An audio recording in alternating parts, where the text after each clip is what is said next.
Uy, kay Longgo, nasabay mo ba kanina yung pag-pump ni Bitcoin? Yes! Congrats sa'yo, kapatid. Alam niyo ba kung bakit nag-pump si market? There's a three reason kung bakit umabot ang 36,000 si Bitcoin.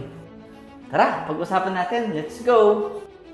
Number 1, on October 23, the court released an order mandated SEC to review the application of Grayscale and give din feedback. At ang sabi dito na hindi na daw mag-a-appeal sa SEC at nasa kanila na raw yung bola para mag-decide kung i-approve nila o hindi. Pangalawa, ito talaga yung nagpa-drive sa market.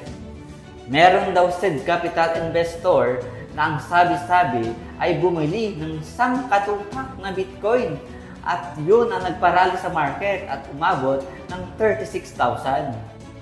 At yung pangatlo, yung IBTC, yung possible na maging ticker ng iShares Bitcoin ETF.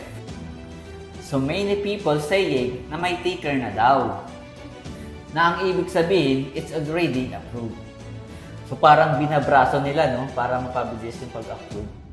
And also, malakas din yung usap-usapan na baka hindi na umabot ng January at ma-approve na yung application.